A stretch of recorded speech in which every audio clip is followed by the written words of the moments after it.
በስመ አብ ወወልድ ወመንፈስ ቅዱስ አሐዱ አምላክ አሜን። ክቡራን ተመልከቲ ትንሣኤ ገዳማት ዩቲዩብ ቻናል ኣብዚ ዘለኹምዎ ሰላም እግዚአብሔር ይብፅሕኹም። ኣነ ሰላም ኣለኹ።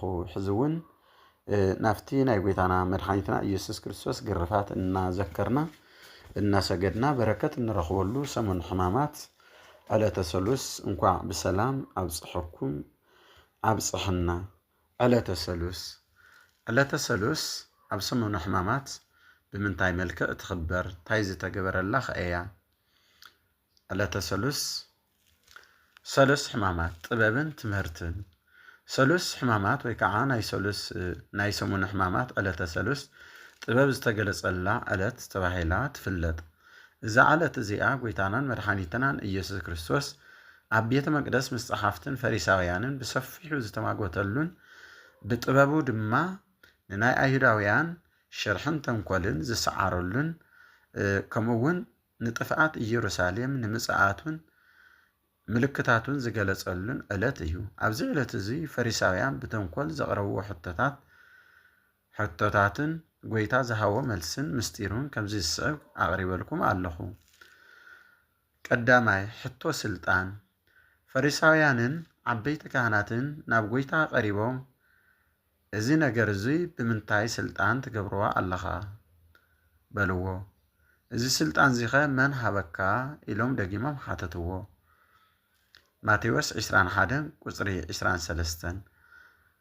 ናይ ሕቶም ዓላማ ድሞ ካብ እግዚኣብሔር እዩ እንተኢሉ ንእግዚኣብሔር ፀሪፉ ኢልና ክንከሶ፣ ካብ ሰብ እዩ እንተኢሉ ድማ ንሕጊ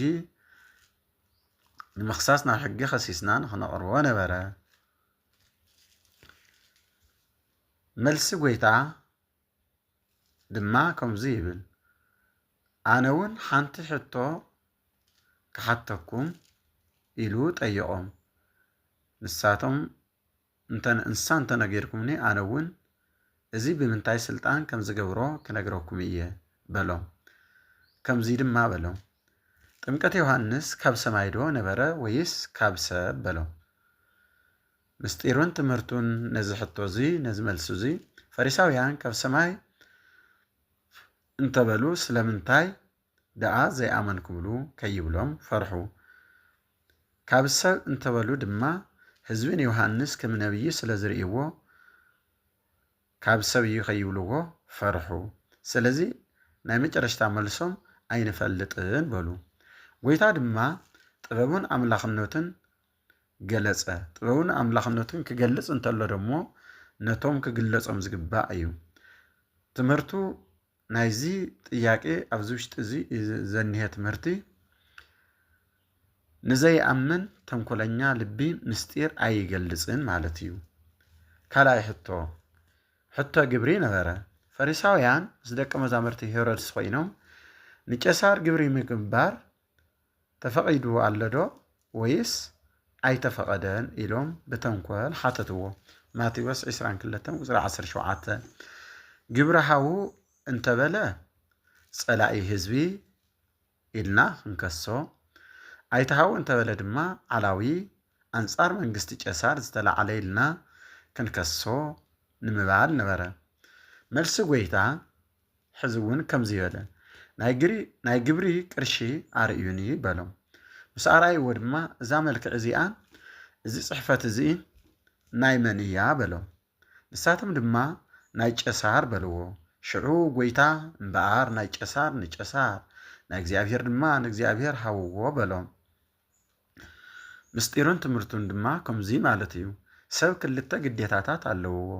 ሓደ ንስጋዊ ስርዓት ንመንግስቲ ተኣዛዚ ምዃን፣ ካልኣይ ድማ ንነብሱ ብመልክዕ ኣምላኽ ዝተሓተመላ ንኣምላኽ ግብሪ ምግባር።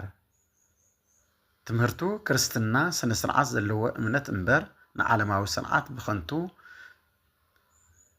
ዝግዛእን ብኸንቱ ንዓለማዊ ስርዓት ሂወቱ ኣሕሊፉ ዝህብ ከም ዘይኮነ ንምግላጽ እዩ። ሳልሳይ ሕቶ ትንሣኤ ሙታን ነበረ።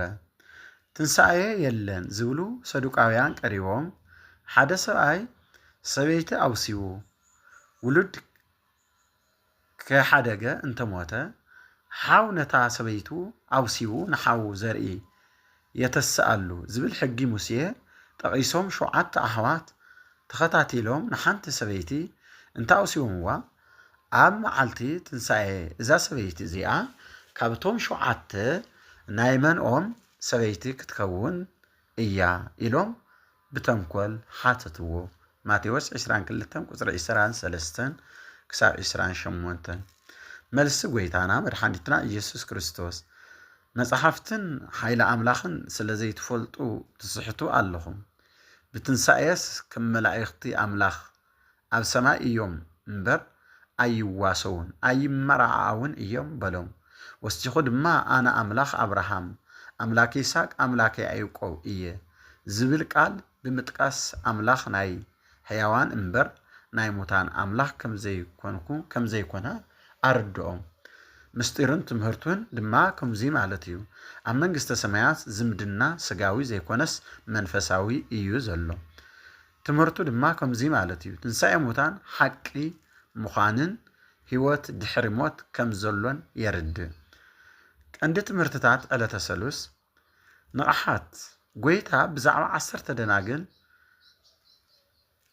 ኣምሂሩ እዩ። ማቴዎስ 25 ቁፅሪ 1 ክሳብ 13 ብምምሳል ንምጽኣቱ ብንቕሓት ብዘይቲ ትሕትናን ሰናይ ግብርን ክንጽበ ከም ዝግበአና ምሂሩ። መክሊት ንዝተውሃበና ጸጋን መክሊትን ኣብዚሕና ክንረክብ ከም ዘሎና ምሂሩ እዩ። ማቴዎስ 25 ቁፅሪ 14 ክሳብ 30 ምስጢረ ምጽኣት ኢየሩሳሌም ከም እትጠፍእ ዓለም እውን ከም እትሓልፍ ምልክታቱ ግን ድሕሪ ብዙሕ መከራ ምዃኑ ገሊጹ እዩ። ማቴዎስ 24 መጠቓለሊ ናይዚ ትምህርቲ ናይ ዕለተ ሰሉስ ሰሙነ ሕማማት ሰሉስ ሕማማት ጥበብ ክርስቶስ ካብ ተንኮል ጸላእቱ ዝለዓለ ምዃኑ ዝተመስከረሉ ዕለት እዩ። ጎይታ ንፈሪሳውያን ብሕቶኦም እናመለሰ ንዓና ድማ ንቕሓት እምነት ኣብ ትንሣኤ ከምኡውን ንኣምላኽን መንግስትን ዘሎና ግዴታ ብጥበብ ክንፍጽም ምሂሩና ኣሎ። እዚ ዕለት እዚ ንመወዳእታ ዓለምን ንፍርዲ ኣምላኽን ተዳልዩ ምጽባይ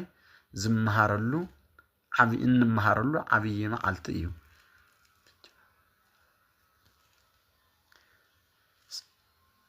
ወስብሃት ለእግዚአብሔር ወለወላዲቱ ድንግል ወለመስቀሉ ክቡር ይትአኮት ወይትሰባህ ስሙ ለእግዚአብሔር ወትረ በኩሉ ጊዜ ወበኩሉ ሰዓት